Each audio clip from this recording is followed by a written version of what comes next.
Bom dia, meu nome é Dalvo. Hoje é 31 de março de 2015, são 8 horas e 28 minutos. Dando continuidade à leitura do livro Boa Nova, pelo Espírito Humberto de Campos, psicografado por Chico Xavier. Hoje nós vamos falar do capítulo 10, O Perdão. As primeiras peregrinações do Cristo e de seus discípulos em torno do lago haviam alcançado inovidáveis triunfos. Eram doentes atribulados que agradeciam o alívio buscado ansiosamente, trabalhadores humildes que se enchiam de santas consolações ante as promessas divinas da Boa Nova. Aquelas atividades, entretanto, começaram a despertar a reação dos judeus rigoristas que viam em Jesus um perigoso revolucionário. O amor que o profeta Nazareno pregava vinha quebrar antigos princípios da lei judaica. Os senhores da terra observavam cuidadosamente as palestras dos escravos, que permutavam imenso júbilo, proveniente das esperanças no novo reino que não chegavam a compreender. Os mais egoístas pretendiam ver no profeta generoso um conspirador vulgar, que desejava levantar as iras populares contra a dominação de Herodes. Outros presumiam na sua figura um feiticeiro incomum, que era preciso evitar. Foi assim que a viagem do Mestre a Nazaré redundou numa excursão de grandes dificuldades, provocando de sua parte as observações quase amargas que se encontram no Evangelho com respeito ao berço daqueles que o deveriam guardar no santuário do coração. Não foram poucos os adversários de suas ideias renovadoras que o precederam na cidade minúscula, buscando neutralizar-lhe a ação por meio de falsas notícias e desmoralizá-lo, argumentando com informações mal alinhavadas de alguns nazarenos.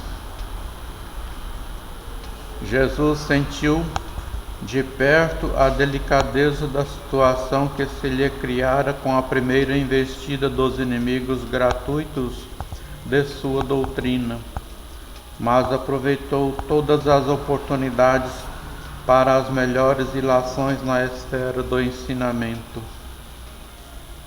No entanto, o mesmo não aconteceu a seus discípulos. Filipe e Simão Pedro chegaram a questionar seriamente com alguns senhores da região, trocando palavras ásperas em torno das edificações do Messias.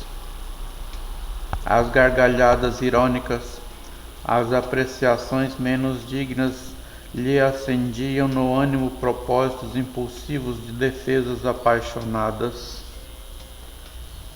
Não faltavam os que viam no Senhor um servo ativo do espírito do mal, um inimigo de Moisés, uma sécula de princípios desconhecidos ou de traidores ao poder político de Antipas.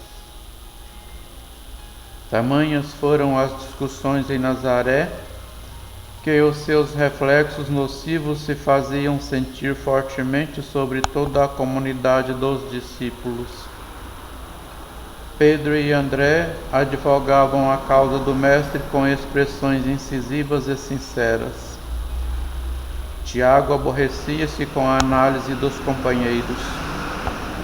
Levi protestava expressando o desejo de instituir debates públicos de maneira a evidenciar-se a superioridade dos ensinos do Messias em confronto com os velhos textos.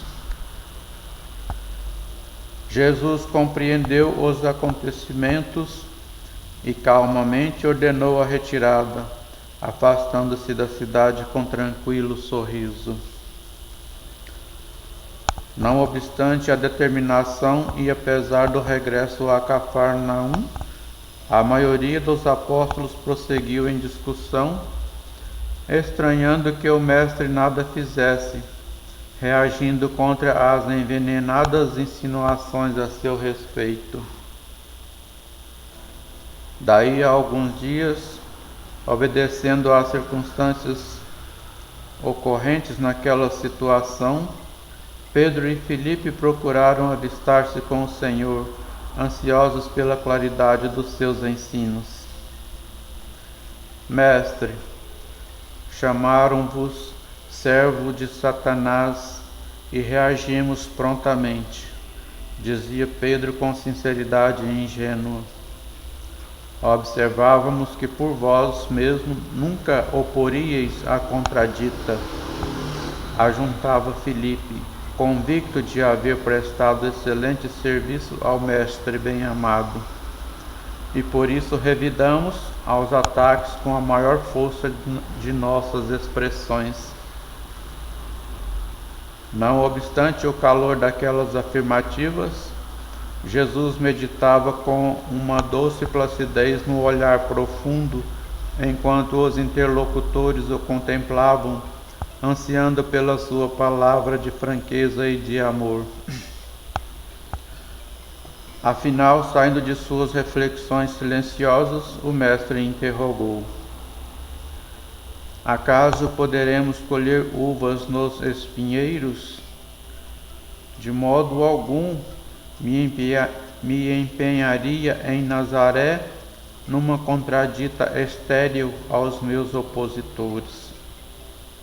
Contudo, procurei ensinar que a melhor réplica é sempre a do próprio trabalho, do esforço útil que nos seja possível. Nesse particular, não deixei de operar na minha esfera de ação, de modo a produzir resultados à nossa excursão à cidade vizinha, tornando-a proveitosa, sem desdenhar as palavras construtivas no instante oportuno. De que serviriam as longas discussões públicas, inçadas de doestos e zombarias? Ao termo de todas elas, teríamos apenas menores probabilidades para o triunfo glorioso do amor e maiores motivos para a separatividade e odiosas dissensões. Só devemos dizer aquilo que o coração pode testificar mediante atos sinceros, porque de outra forma as afirmações são simples ruído sonoro de uma caixa vazia. Mestre, atalhou Filipe, quase com mágoa, a verdade é que a maioria de quantos compareceram às pregações de Nazaré falava mal de vós. Não será vaidade, porém, exigirmos que toda a gente faça de nossa personalidade elevado conceito? Interrogou Jesus com energia e serenidade.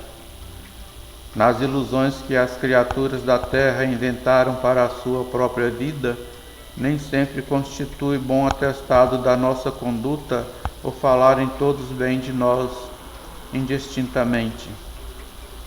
Agradar a todos é marchar pelo caminho largo, onde estão as mentiras da convenção. Servir a Deus é tarefa que deve estar acima de tudo, e por vezes, nesse serviço divino, é natural que desagrademos aos mesquinhos interesses humanos. Filipe, sabes de algum emissário de Deus que fosse bem apreciado no seu tempo? Todos os portadores da verdade do céu são incompreendidos de seus contemporâneos. Portanto, é indispensável consideremos que o conceito justo é respeitável. Mas antes dele necessitamos obter a aprovação legítima da consciência dentro de nossa lealdade para com Deus. Mestre, obtemperou Simão Pedro, a quem as explicações da hora calavam profundamente. Nos acontecimentos mais fortes da vida, Não deveremos então utilizar as palavras enérgicas e justas? Em toda circunstância convém naturalmente que se diga o necessário, porém é também imprescindível que não se perca tempo. Deixando transparecer que as elucidações não lhe satisfaziam plenamente, perguntou Filipe: Senhor, vossos esclarecimentos são indiscutíveis. Entretanto, preciso acrescentar que alguns dos companheiros se revelaram insuportáveis nesta viagem a Nazaré. Uns me acusaram de brigão e desordeiro, outros de mal entendedor de vossos ensinamentos.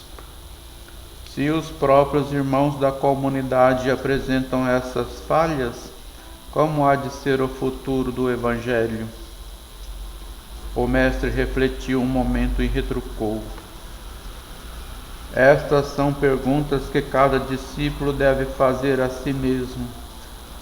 Todavia, com respeito à comunidade, Filipe, pelo que me compete esclarecer, cumpre-me perguntar-te se já edificaste o reino de Deus no íntimo do teu espírito.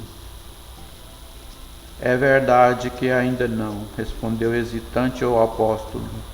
De dentro desta realidade podes observar que, se o nosso colégio fosse constituído de irmãos perfeitos, teria deixado de ser irrepreensível pela adesão de um amigo que ainda não houvesse conquistado a divina edificação.